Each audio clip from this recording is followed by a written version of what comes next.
할렐루야. 함께 예배드리는 모든 성도님들, 주님의 은혜와 은총이 함께하길 주님의 이름으로 소원합니다. 아멘. 로마 교회는 바울이나 사도들이 세운 교회가 아닙니다. 자생적으로 생겨난 교회가 바로 로마 교회입니다.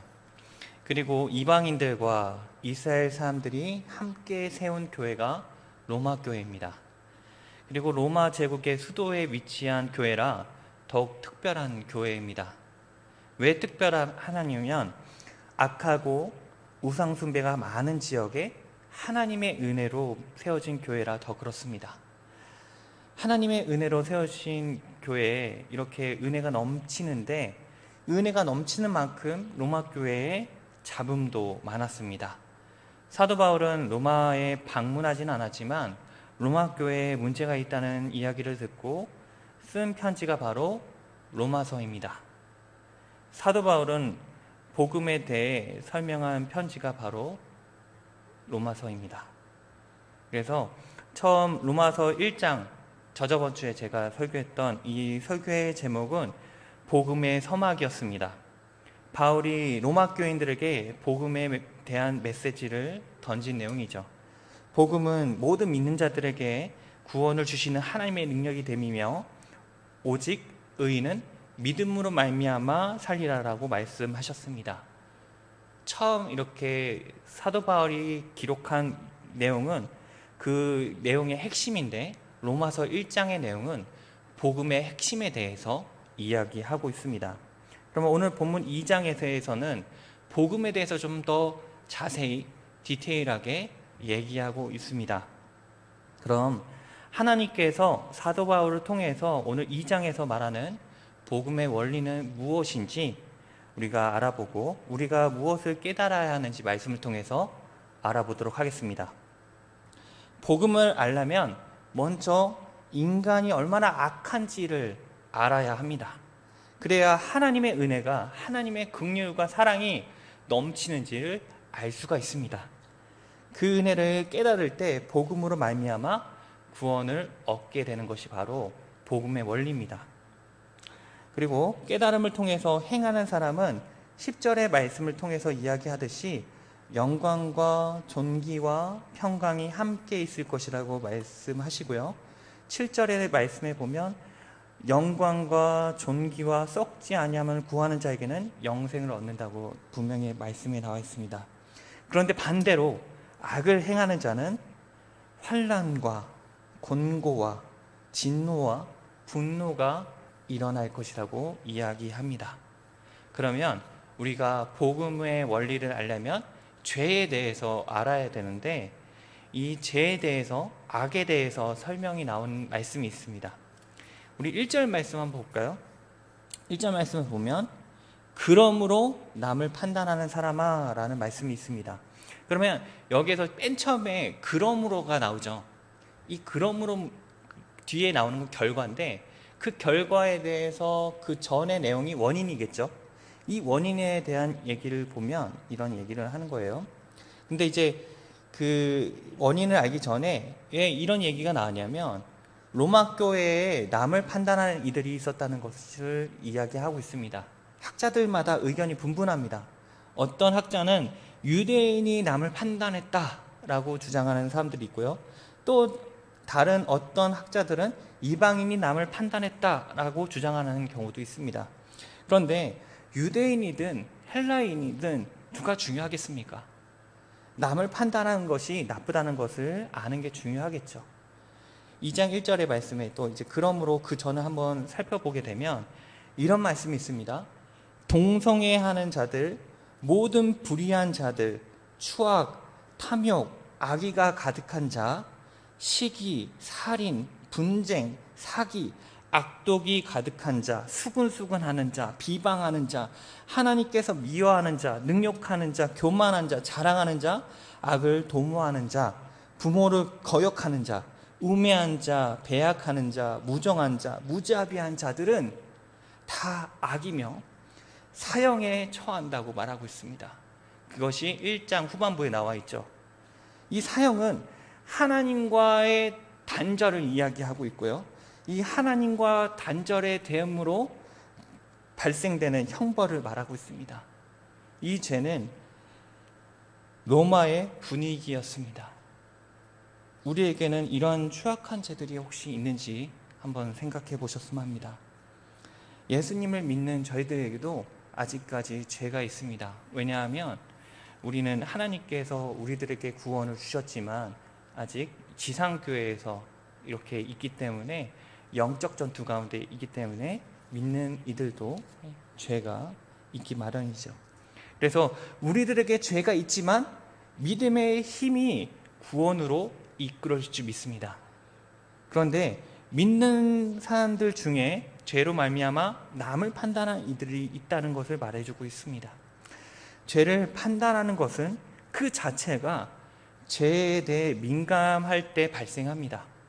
근데 그 죄의 민감함이 자신에게 있다면 회개함으로 돌아오게 됩니다. 하나님 앞에 회개하는 그런 회개함으로 돌아오지만, 그 죄의 민감함이 남에게 향하고 있다면 그것은 정죄로 이루어지게 되는 것이죠. 그래서 사도 바울은 로마 교인들에게 이야기하고 있습니다. 여러분, 남을 판단하고 있습니까? 라고 이야기하는 것입니다. 우리들에게는 1장 후반부 말씀처럼 많은 죄 속에 살고 있습니다. 사람은 다 없이 다 죄인입니다. 그런데 그 죄인인 우리가 죄인을 어떻게 판단할 수 있겠습니까? 누구를 막론하고 핑계댈 수 없는 죄인입니다. 이렇게 사도 바울은 이야기하고 있죠. 바울 또한 로마 교회를 판단하는 거 아닙니까? 라고 질문할 수 있죠. 그런데요, 바울은 판단하는 것이 아니라 자신의 문제에 대한 경험을 로마 교인들에게 얘기하고 있는 것입니다. 바울도 예수님을 만나기 전에는 남을 판단했던 사람이었습니다.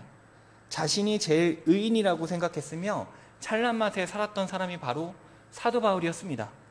자신의 의를 위해 예수님을 믿는 사람들을 잡아들이고 죽이며 지내왔던 것입니다.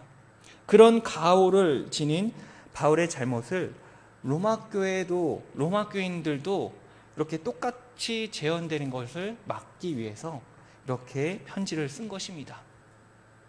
여러분, 공동체 가운데 문제가 생겼습니다. 그런데 이 남의 문제라고 이야기하면 끝이 없습니다.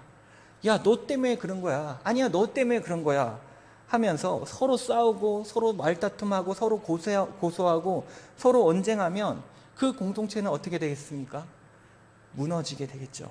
그런데 이렇게 된 것은 나 때문이야 라고 이야기한다면 어떻게 되겠습니까?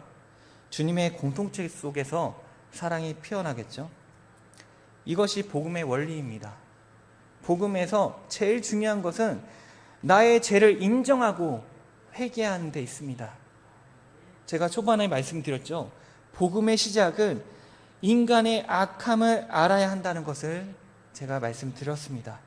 이것이 실제적으로 내 삶 가운데 적용될 때, 나의 죄를 인정할 때 내 머릿속에 있는 것이 아니라 내 마음속에 나는 정말 죄인이구나 라는 것을 적용이 될 때 복음의 원리가 우리 삶 가운데 발생된다는 것을 잊지 않으시는 저와 여러분들 되기 원합니다.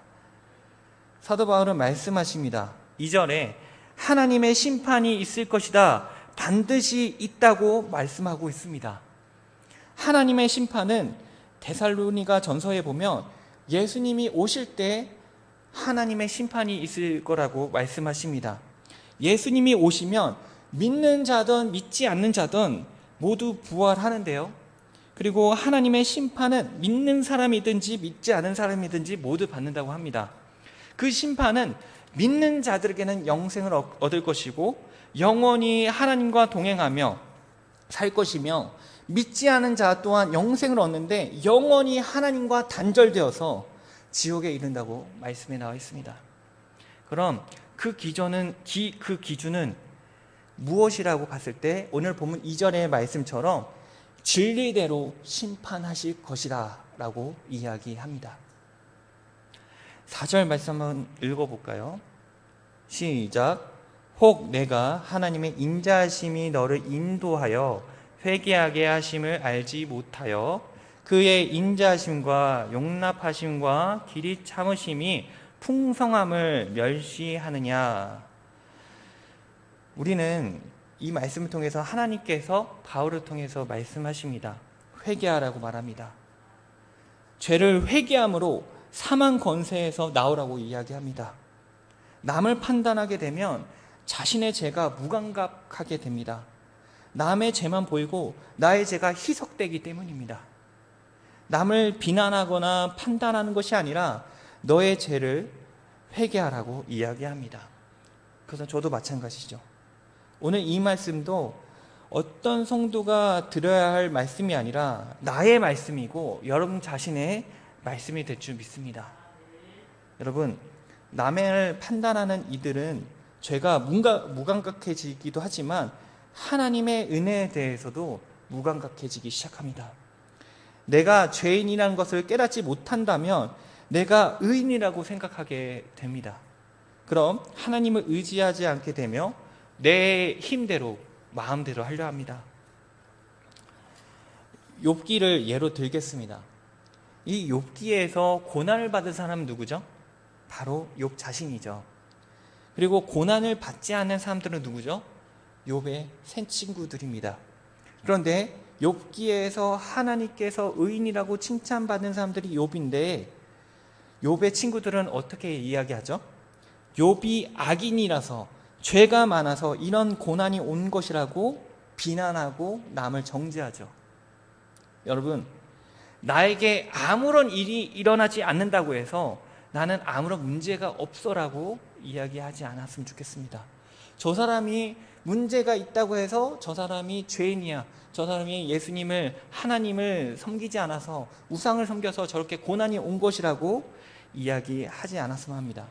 왜냐하면 4절을 말씀해 보면 더 확실하게 나오는데요, 우리가 죄인 되면서도 크나큰 고난이 없는 것은 하나님의 성품 때문입니다. 4절을 보면 하나님께서는 인자하시라고 이야기합니다.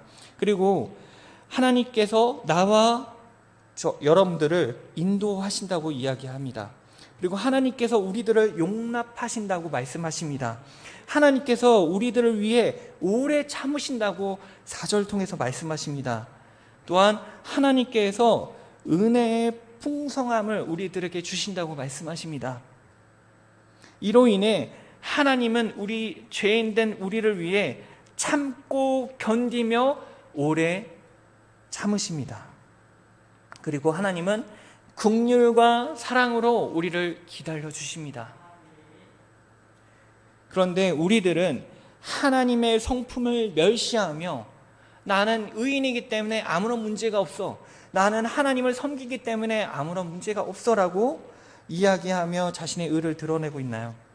자신의 의를 드러낸다면 하나님을 볼 수 없습니다. 하나님과 동행하려면 자신이 죄인이라는 것을 인정해야 합니다. 그래야 하나님의 긍휼하심과 사랑하심으로 기다리고 있다는 것을 보이기 시작될 것입니다.